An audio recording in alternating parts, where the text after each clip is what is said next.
pwede na magsabihin ng Amerika kay Marcos, napaka-kurap mo. Alam namin ang report laban sa iyo sa flood control projects. Alam namin na nagdudurog ka. Umalis ka na, mag-resign ka. Sapagkat hindi ka namin kikilalanin at hindi kami tutulong sa Pilipinas hanggat ikaw ang presidente. Yan ay isang pangingialam pero tolerable. Pero yung papasukin nila dito at sila ang mag-operate militarily sa loob ng Pilipinas, hindi po tayo at ease na gawin niya ng Amerika dito sa Pilipinas.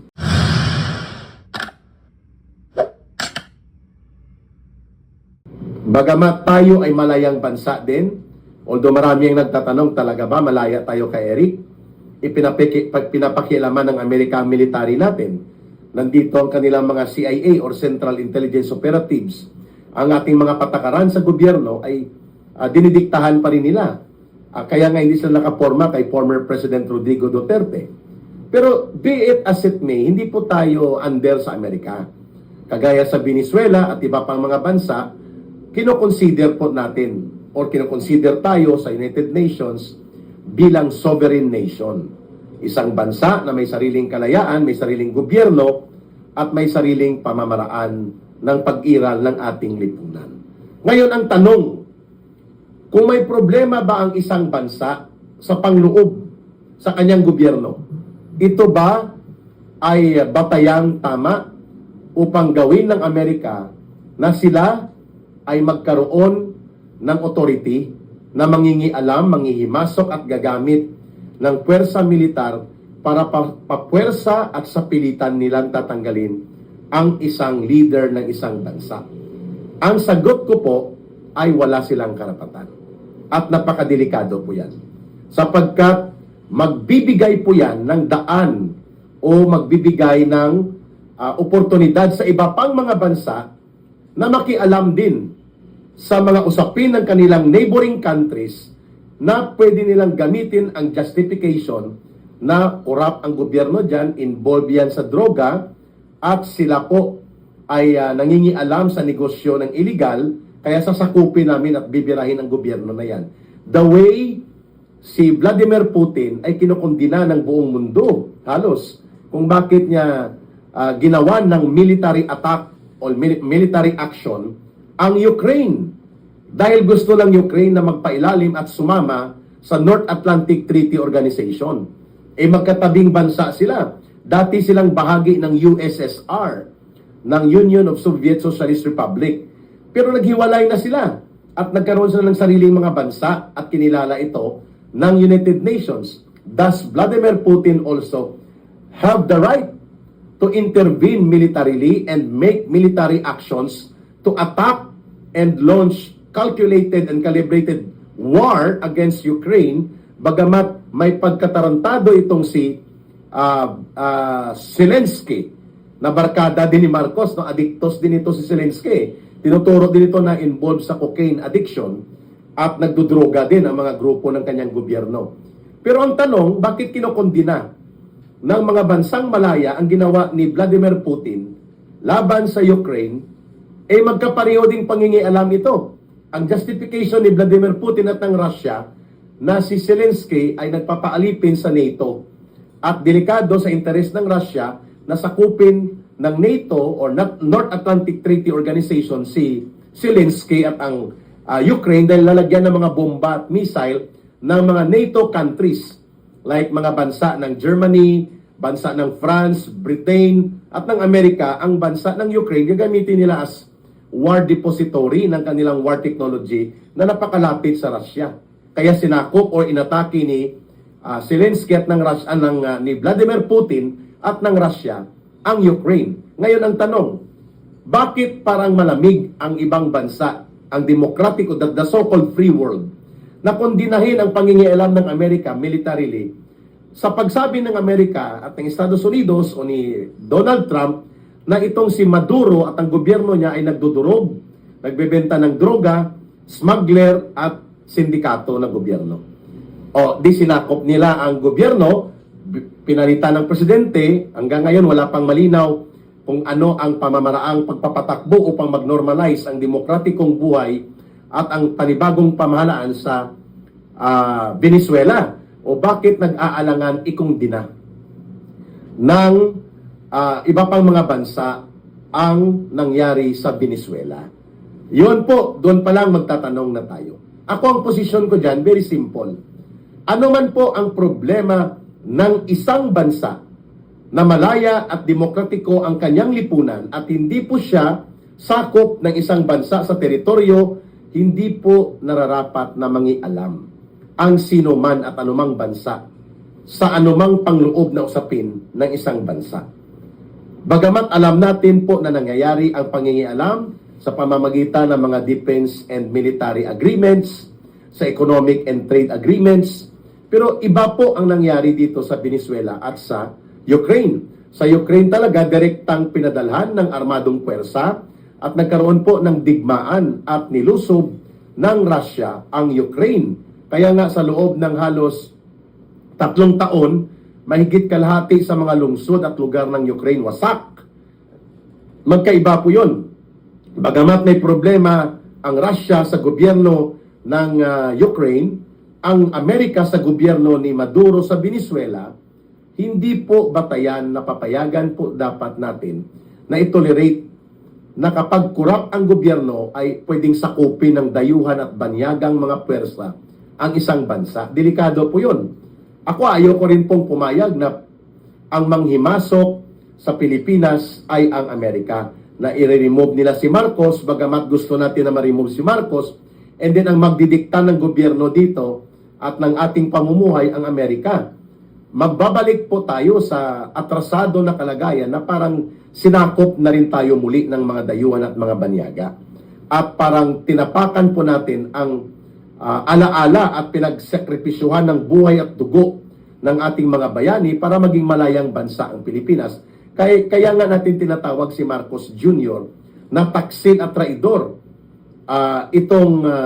Si Marcos dahil ginamit po niya ang tinatawag na puwersa ng ICC para pagtaksilan at pagtraidoran si Pangulong Rodrigo Duterte.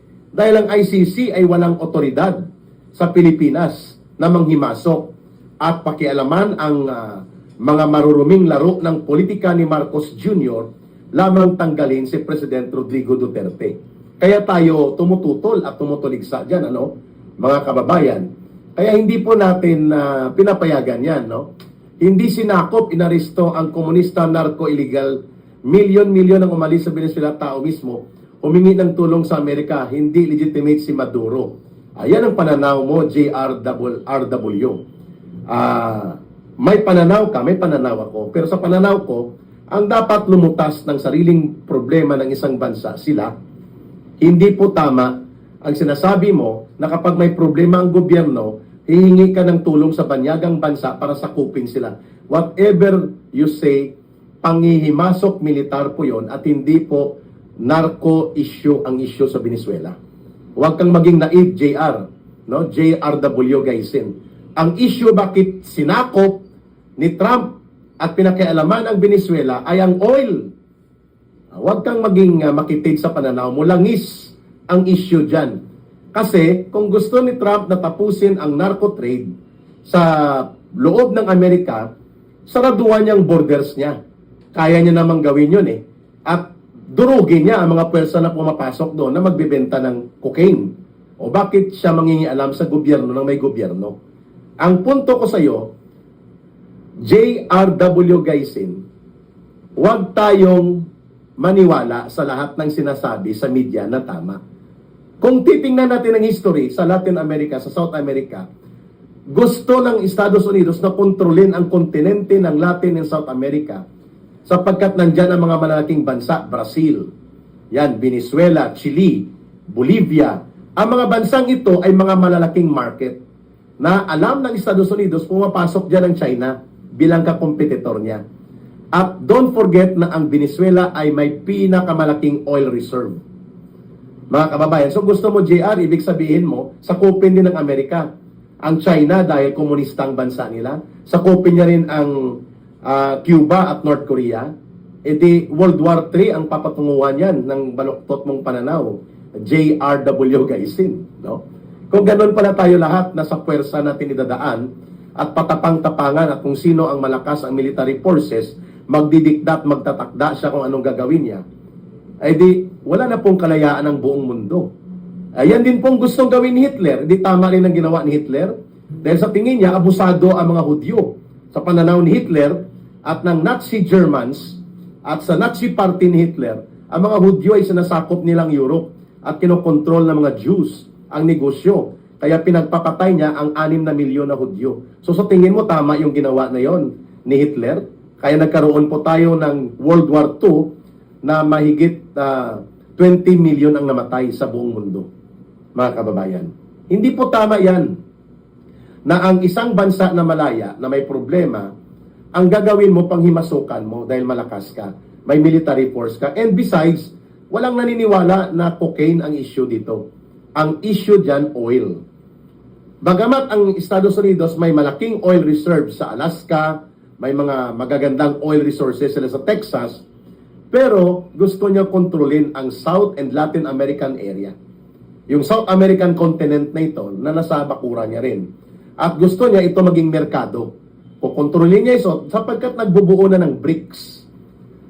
Yung Brazil, ang China, ang Russia, di ba pang bansa, at ang South American governments, kagaya ng Venezuela, pumupunta sila sa linyada ng BRICS Alliance. So ito po ay may economic factor.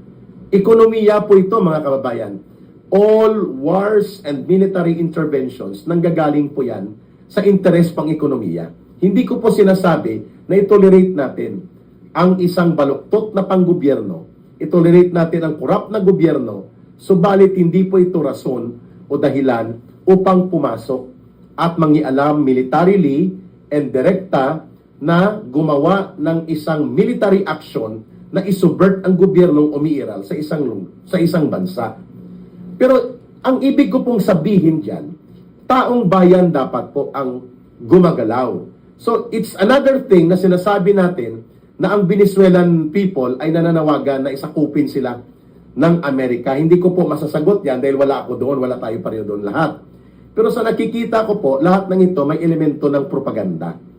Kaya huwag tayong bastang maniwala kaagad na totoo at tama ang mga nababasa natin sapagkat we have to analyze. Ano ba talaga pinaka-interest ng Amerika? Kung gusto niya lang tapusin ang pagpasok ng illegal drugs, ng cocaine sa kanyang borders, sa Mexico, mula sa Mexico drug cartel, mula sa Colombian drug cartel, mula sa Venezuelan drug smugglers, kaya niya pong silyuhan ang kanyang loob sa pamamagitan ng mga border security na hindi niya kailangang sakupin o mangialam militarily at magpabagsak ng mga gobyerno kung totoo na ang issue niya lang ay ang pagpigil at pagsupil sa illegal drugs issue. Yan pong punto ko. I do not want to justify kung ano po ang kabulastugan ni Maduro, ang kanyang political orientation. Ang malinaw dito ay nangialam ang Amerika dahil hindi po lamang droga ang interest dito. Ang interest ng Amerika dito ay oil. Napakalaki po, the biggest oil resources and oil reserve in the whole of South America na sa Venezuela. So pag nakontrol mo po ang oil resources ng Venezuela, negosyo po ang target ng US dyan. Yan din po ang dahilan kung bakit sinakop ng Amerika ang Afghanistan. Sapagkat nais din po i-compete o magkompetisyon ng Amerika sa Russia at China na may target na minahin ang oil sa Caspian Sea. If you want to mine the oil and exploit the resources ng oil dyan sa area ng Afghanistan, sa Caspian Sea, you have to invade Afghanistan and control the government. So it's not about democracy. Kung bakit sinakop ng Amerika for 20 years, nag-failure din siya. Sa Afghanistan, it's all about the Caspian Sea. Ang Caspian Sea is very rich in millions and millions of barrels of oil deposits na gustong kontrolin ng Amerika ang Caspian Sea. Pero para maabot mo ang Caspian Sea, you have to pass through and control Afghanistan. Kaya siya nandyan, hindi dahil may Taliban. At huwag nating kalimutan ang unang bahagi ng mga Taliban ng nakikipaglaban pang Taliban sa Russia o sa Soviet Union ng 1980s ang nagpapaarmas at nagpupundo sa Taliban, Estados Unidos. Later on, nang matalo at umatras ng Russia o Soviet Union sa Afghanistan, dahil nga target din ng USSR noon at ng Russia na minahin ang langis sa Caspian Sea, pumasok ng Amerika. Ang problema, ang Afghanistan ay hindi na niya makontrol ang mga tribo, ang mga warlords, pati na ang mga Taliban. Kaya nagkaroon ng mga pagkilos, sila Osama bin Laden away mula sa kontrol ng Amerika, the way it happened also in Abu Sayyaf. Sa experience po natin, ang mga Abu Sayyaf po nanggaling din sa Afghanistan at sa Taliban at mga fighters nila, at nang bumalik ng Pilipinas, pinunduan kasi tinraining yan ng Amerika sa proxy war sa Afghanistan. Ganon din po ang mangyayari dyan sa Venezuela. Kukontrolin nila yan ang oil dyan para sa negosyo. So naging collateral effect na lang ito ang pagtanggal sa isang korap at narco smuggler at kung ano-ano pang mga paratang na krimen laban kay Maduro at sa kanyang gobyerno. The strategic and primary ultimate goal of US sa pangingialam sa Venezuela at sa iba pang mga Latin and South American countries ay ang resources ng oil, lalo na sa Venezuela. Huwag na tayo maging naive para dyan, mga kababayan. Yan po ang katotohanan. So, para sa akin, ano po ang parallelism dito kay Marcos? Pwede naman pong hindi makialam ang Amerika direkta sa atin. Kagaya po sa ginawa nila sa Venezuela o sa Panama kay Noriega.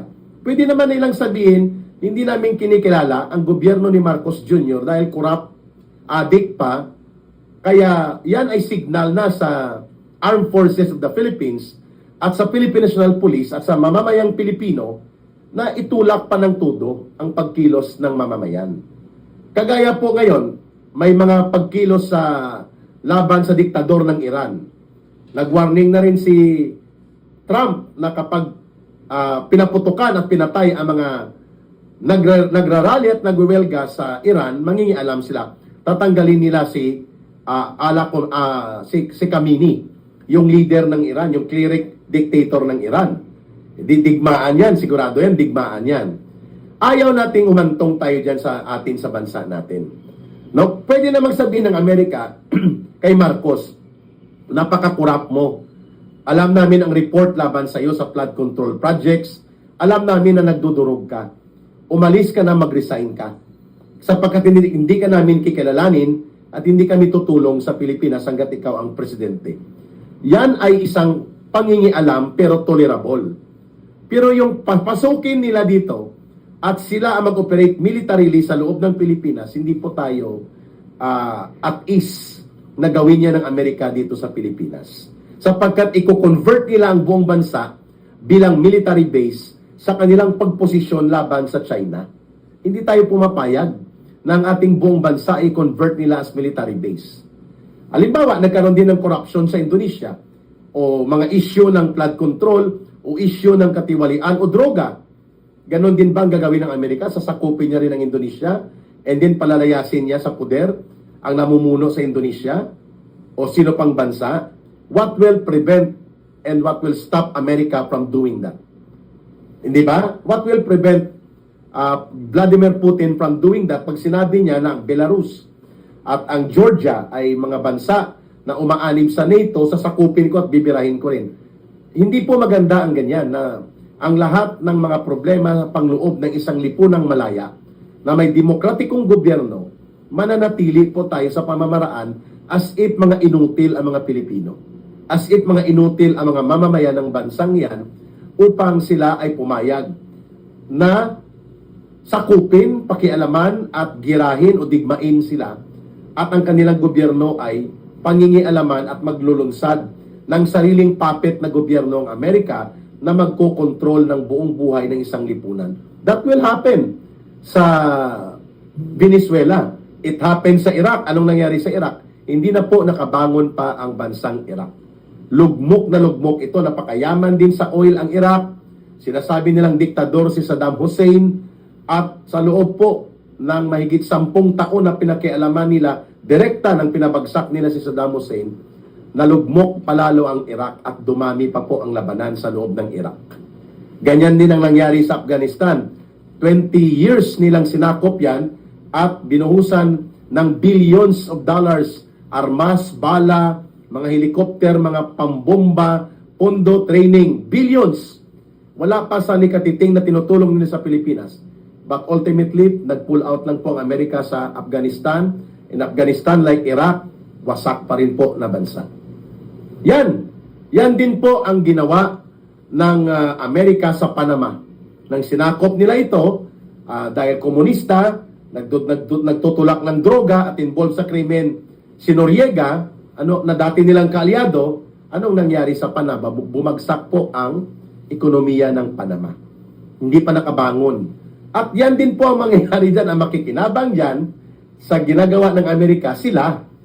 So wag po tayong magpakalito. Wag po tayong maipit sa makitid na pananaw na dahil lamang si Marcos ay corrupt, addict, at insensitive sa sitwasyon ng paghihirap ng mamamayan, pakikialaman ng Amerika direkta ang ating bansa.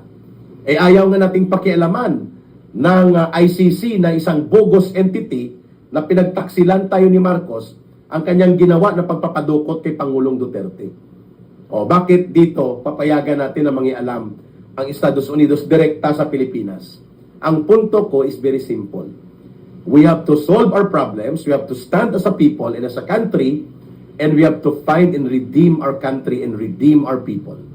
Not because kailangan natin ng Amerika, kaibigan, okay yan.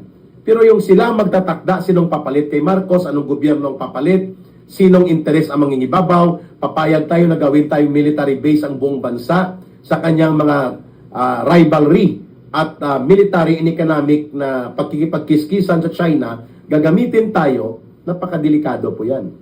It's a heavy price to pay to lose our freedom just because we have a one corrupt addict president. Hindi po tayo papayag sa ganun, mga kababayan. So, ako naman po ay naniniwala na ang Amerika, alam nila po ang problema sa Pilipinas. The Philippines is a very strategic and important area sa Asia-Pacific, sa Indo-Pacific. Kailangan ng Amerika ito pakialaman. Pero yung direktang gagawin nila ang tinatawag na surgical military action, na kagaya ng ginawa nila doon sa Venezuela, ibang usapin po yun, no?